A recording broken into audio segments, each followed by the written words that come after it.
What is up, guys? Ricky Kaki here. Thank you so much for stopping by. And today, we've got some massive nerfs, we've got some massive buffs, and we've got some of the biggest changes ever announced for Destiny 2. It's the final part of Bungie director Luke Smith's director's cut. Just a massive wall of text that goes into the changes coming to Destiny 2 with the launch of Shadowkeep and beyond. So let's dive right into it.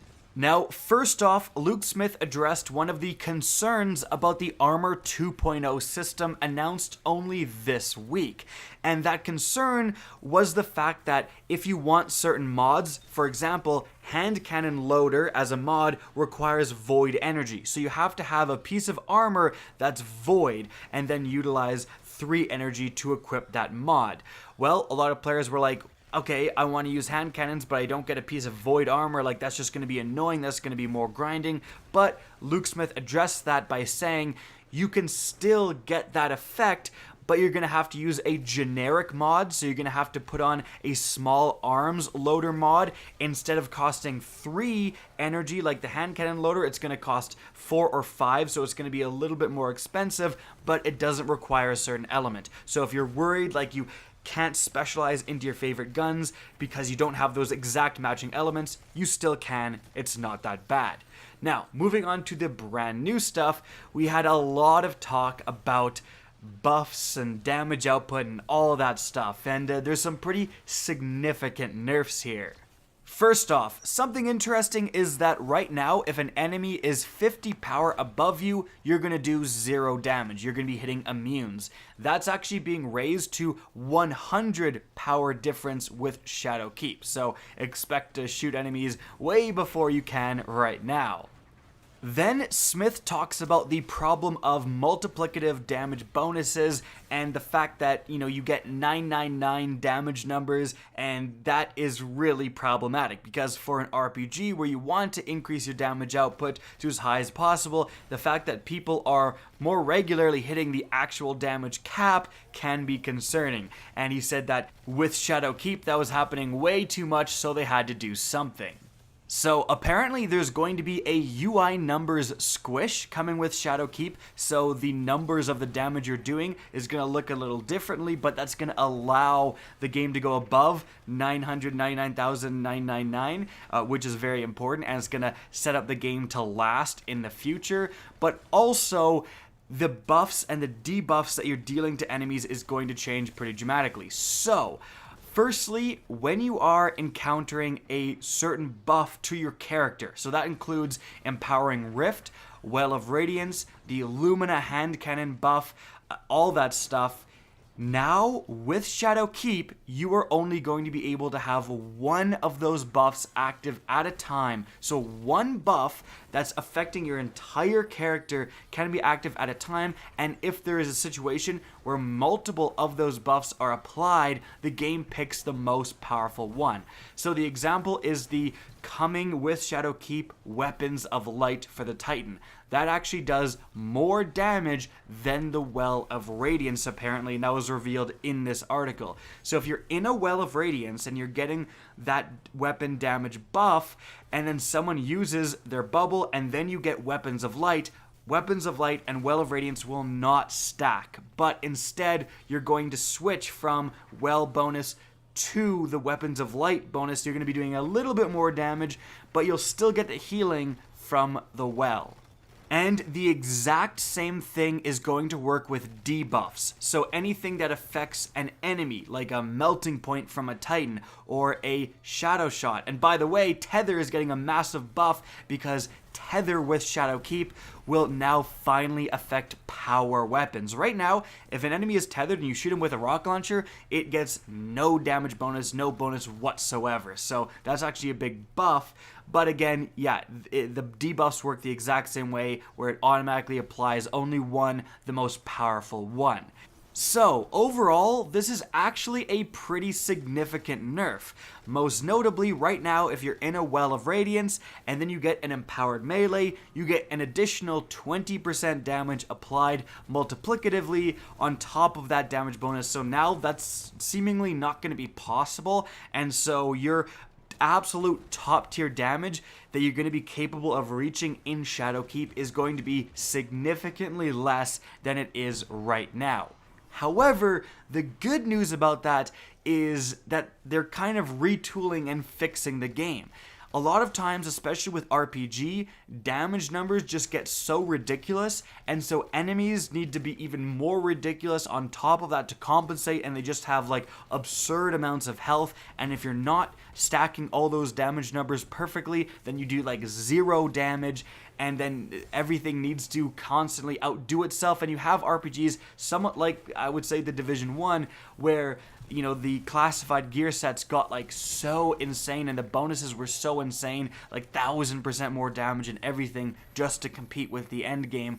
And I think Bungie is trying to avoid that and bring things into much more of a reasonable sense. And so for that, I think it's overall going to be a good change. One thing to add, however, is that weapon-specific buffs like Rampage, Kill Clip, and buffs from exotics will still apply on top of all that stuff. So you can be in a well of Radiance and then melting point an enemy and also hit a Kill Clip, and all those 3 things will be stacking. Alright, and if you don't like nerfs, make sure you're sitting down for this next section because we're talking about supers. So, first off, roaming supers are becoming more killable in Shadowkeep, so stuff like Bottom Tree Striker, which is nutty right now, when Shadowkeep launches, you're going to be able to more reasonably, shotgun melee them down, for example, than you are right now, where that's basically impossible. So, expect a lot more of actually challenging supers to work out with Shadowkeep. Additionally, Smith notes that there's so many different ways to get your super back with all of the different mods and orbs of light and then masterwork orbs as well. So he says, as such, we're reducing the effectiveness of orbs on refilling the super meter and reducing the super energy gained from kills and assists. So that's another nerf. You're going to be getting supers less often within Destiny 2. And this is going to apply in PvE and PvP. Notably, Smith says that your supers are going to be as powerful as they are right now, or in the case of some of the supers getting buffed, like the Void supers especially, more powerful than they are right now. You're just going to get them less often, and you're going to be less invincible in them as well when Shadowkeep launches. So, is this a good change? It's really hard to say right now. Smith does say that they've kind of had extremes on the pendulum. One was at Destiny 2 launch, and then the other extreme was with Forsaken, where they admit they went maybe a little too far, and hopefully this will have a more reasonable middle ground, but again, it's hard to really judge until we've experienced these changes. Okay, now moving on from there and getting into more PvP specific changes. Firstly, they talked about heavy ammo, which is definitely an issue. So these are some pretty neat changes. Number one, in 6v6 playlists, heavy ammo will be communal, which means that you can get heavy ammo and then someone can come up and get it for themselves, and then someone else can potentially get it for themselves, and that's a very Destiny 1-like model. So this means that one team can stack up on heavy, but this also means that if you get to the heavy just after someone, and there isn't the scenario of one person grabbing heavy, killing everyone, and then dying immediately, and then there's no big deal, the enemy team can also come and get that heavy ammo as well. So there's going to be more play, more combat around those heavy ammo bricks than there are potentially right now. But they are also reducing the amount of heavy ammo per brick in PvP for certain 6v6 playlists. Now, speaking of PvP, first off, Trials of the 9, and 9 is actually emphasized, it's italicized, is on hiatus indefinitely. So we are not going to be seeing another Trials of the 9, but a returning Trials of Osiris is absolutely still on the table, if not basically confirmed for the annual pass content, honestly. Now, some of the big changes coming to PvP with Shadowkeep are, firstly, the 4v4 competitive playlists are going back to the Destiny 1 3v3. Here's a list of all the things that's happening.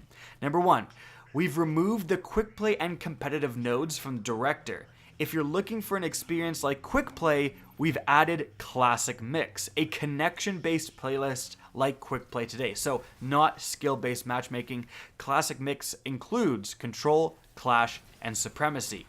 Also, Competitive is replaced by 3v3 Survival, which now awards Glory. We've also added a Survival Solo Queue playlist that also awards Glory. So that is one of the biggest complaints right now, is that you go into the comp playlist, there's only one comp playlist, and you get stomped by a sweaty 4-stack. Now it's going to have its own dedicated solo players queue. That is going to be huge. Moving on from there, we've added a 6v6 Control as its own playlist. With the potential influx of new players this fall with New Light, we wanted to have a playlist that signals to new players this is where to start. We feel like 6v6 Control is the right starting place when you're introducing new friends to Destiny. We've added weekly 6v6 Rotator and a weekly 4v4 Rotator. These rotator playlists are where modes like Clash, Supremacy, Mayhem, Lockdown, and Countdown will appear. We've removed some underperforming maps from matchmaking too. Now, elaborating on the 3v3 elimination part, they say we're also working on 4 variants of 3v3 Elim. They include different approaches to revives, token resurrection or not, and variations on how heavy ammo works. Elimination is going to make its return in Crucible Labs, so expect to play it before Shadowkeep launches. However, Elimination is very much unfinished. It's missing VO. There are no unique medals associated with it. Between the missing polish and 4 variants, we'd like your feedback on Elimination. So look for it in Crucible Labs. They also say they're bringing back Widow's Court and Twilight Gap from Destiny 1. That's going to be in the 3v3 Elim playlist. Smith also talks about how they are going to be better tuning skill-based matchmaking with Shadowkeep. So he says that if there's no skill-based matchmaking, well, it can be fun to go in and stomp. The people getting stomped, if they have that for an entire night, aren't going to have a lot of fun. But if skill-based matchmaking is too high, if you're a half-decent player, every single match is going to be an absolute sweat fest, and that's not fun either. So he says we're going to have to do a better job of tuning that, so there's a little bit of a mix of both. Some matches sweaty, some matches are going to be stomps, and that's just the way it is. And moving on from there, Smith discusses a little bit of what's coming after Shadowkeep with the next annual pass. So he talks about how they can't just infinitely add new things, new game modes to the game. It just dilutes it too much. There ends up being almost too much to do. And he says that the way it's also going to work is that there's a continued momentum. You know, with the annual pass, the last one we had, it kind of felt like 3 different random storylines that really didn't intersect too much. But he says that during Season 8, a new situation will unfold on the moon. Over the course of the season, parts of the game will change before the situation culminates in an event that will ultimately resolve it, and its content will be exhausted.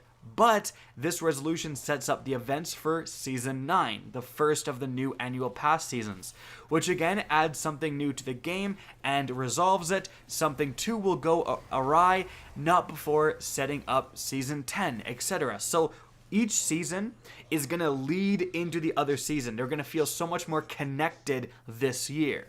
But things are also going to be more limited time. He says this year we'll see events that last for 3 months and offer new rewards to chase, although at the end of that period, some of the activities will go away. For a time, the rewards will too. But we also acknowledge that part of playing Destiny is collecting all the stuff, so in future seasons, the weapons and legendary armor associated with these seasonal activities will be added to other reward sites. So that's quite interesting. Like, how would you guys feel if Gambit Prime was only a thing, for example, during Season of the Drifter, and once Season of the Drifter ended, Gambit Prime went away, and then its weapons were put into other sources later on? For me, I do have some concerns. While I do understand that they can't just infinitely add activities and you're going to have some stuff go away, what if that activity is really good and everyone loves it and then it goes away and the next activity isn't as good? That's gonna kind of suck. Like, Menagerie is a blast. I wouldn't want it to go away, per se, after a short time frame, loot issue notwithstanding. But that is really it for the massive amount of information that came out today regarding Shadowkeep and beyond. Guys, I hope you enjoyed this video, found it informative. If you did, please remember to help me out by simply rating and especially sharing this video. If you guys want to see more Destiny 2 content similar to this, don't be afraid to slap that subscribe button. If you want to get in touch with me and keep up to date with the latest channel activity, the best way is to follow me on Twitter at @RickKackis. That's linked in the description down below. Again, I hope you enjoyed the video, and as always, have a good day.